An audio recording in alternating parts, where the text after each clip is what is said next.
Greetings. This is Paul the Poke from PaulthePoke.com. Today's topic: there shall be 7 weeks, the Sabbath. Um, the original context of this series is from Daniel 9, verse 25, part B. There shall be 7 weeks. And the context of this series is looking at the posts. The context of these posts is, of course, the Jewish people for the initial 49 years of the 483-year period, communicated from the angel Gabriel to the prophet Daniel. And the city of Jerusalem has been rebuilt, and the events that are occurring in the initial 49 years are covered in Nehemiah 8 through 13, chapters 8 through 13. And so we're taking a look what was going on in and around Jerusalem during those times. And Israel followed a set course in getting back to God's ways. And the next stop is honoring the Sabbath. And we'll take a look at that. Nehemiah 10, verse 31, part A. And if the people of the land bring in goods or any grain on the Sabbath day to sell, we will not buy from them on the Sabbath or on a holy day. So you're going to do some reviewing here. And that's clearly what was going on with Israel. They need to relearn what is the Sabbath? What does that mean? What was the context? And the concept of the Sabbath was introduced to Israel when they were wandering in the desert for 40 years. This is the first mention of the term Sabbath. The specific details are noted in Exodus 16, verses 22 through 30. And effectively, God is promising Israel he will provide. Take a day off and rest. It's a gift from God. So specifically, we're going to take a look at Exodus 16, verse 23. Then he said to them, "This is what the Lord meant. Tomorrow is a Sabbath observance, a holy Sabbath to the Lord. Bake what you will bake and boil what you will boil. And all that is left over, put aside to be kept until the morning." So there's some instructions. So this would have been like on Friday. Prepare and make enough food for Saturday, because you're not going to cook on Saturday. You're supposed to relax and just chill, realize God's taking care of it. He's providing, and reflect on the Lord. So also we look at Exodus 16, verse 29. "See, the Lord has given you the Sabbath. Therefore he gives you bread for 2 days. On the 6th day, remain every man in his place. Let no man go out of his place on the 7th day. So his place would be a tent in the desert. And food was provided on Friday. Gather enough food for Friday and Saturday. Relax. Hang out in your place. The word Sabbath is in the Hebrew is transliterated. It also is Sabbath in the English. And the term is equated with rest. It is to be set apart, sacred, and holy. I got a couple of posts about the Sabbath. These were written probably 10 years ago or so. Genesis 2, verses 2 through 3, the Sabbath. And it's taken a look at that within the context of the creation week. We can punch that up and look at this real quick. You can see a little bit about it. God set a pattern for the work week, and just how things are organized according to God. So within the context of the creation week, back up here, and God is the one who introduced the concept in the creation week. And on the 7th day, he rested, reflected on his work. He did not need to rest, but he did. The Sabbath is Barak in the Hebrew, or blessed. This day is set apart and clean. The ordinance is best described as given to Moses by God himself. And again, the context is the 10 Commandments.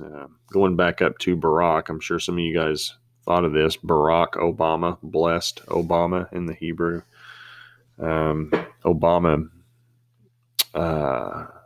it's a Kenyan word, I think. I have to go look that up. It's not the focus here, but anyhow, back to the context of the 10 Commandments. Exodus 20, verses 8 through 11. "Remember the Sabbath day to keep it holy. 6 days you shall labor and do all your work. But the seventh day is a Sabbath to the Lord your God. On it you shall not do any work, you or your son or your daughter, your male servant or your female servant, or your livestock, or the sojourner who is within your gates.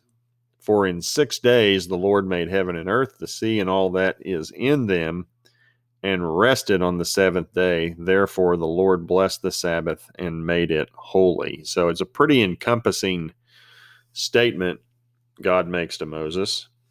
And that means everybody, anybody, everybody, every walk of life, even the animals, rest on the seventh day.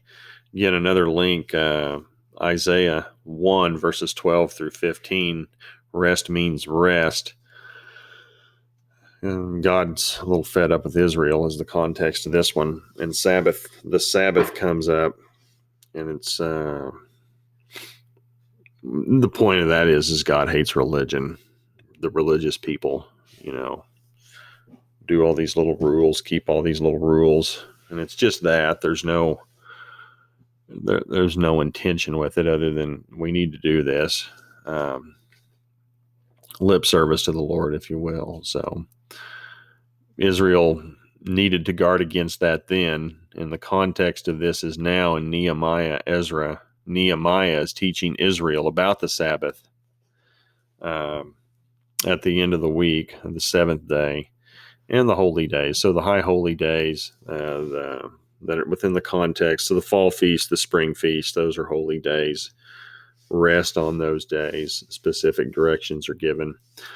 And the point is, somebody wants to show up and sell stuff. Economic activity is to cease during the Sabbath day. Sales will come to a halt. God set the standard. And we're going to go into a little bit more depth on that with the next statement within Nehemiah 10:31. And it's going to talk about not only rest for a day, but there'll come a time you're supposed to rest every 7 years. And this should obviously get their attention because that's why they were kicked out of the land. And that's why there are 483 years, ultimately 490 years set apart, is because they didn't let the land rest. But we'll get into that in a little bit more detail next time. If you're interested, please feel free to share with others. PaulthePoke.com. There's a post up tonight, Unfailing Prophecy by Joshua of Ghana. Writes all kinds of good stuff on a daily basis. Also, and you can see his stuff at twitter.com, beholy404. Click on that link and you can see some of the things he has to offer. Get the globe here a little better, bigger. Too funny. Also, if you want to be a subscriber to the website, type in your email. You'll receive a notification every time we put something up. And let's see, this will be categorized under angels. Again, because the context of this is Gabriel talking to Daniel. Daniel's writing it down. The initial 49 years. What happened during those 49 years that were prophetic? Well, Nehemiah. It's documented in Nehemiah, arguably written by Ezra. So, at any rate, if you guys enjoy this, please feel free to share with others. We got the spring feast coming up, Passover coming up here in about, end of March. So we got probably one more post in the context of this series where we're looking at Nehemiah 8 through 13 and looking at what Daniel documented from Gabriel. And then we're going to get into the spring feasts. It's that time of the year. Historically, things pick up. World events, current events. I know Israel's got some elections going on during the spring feasts. And we'll be on the lookout. So appreciate y'all following along. Hope you have a great day. Talk to you later. Bye.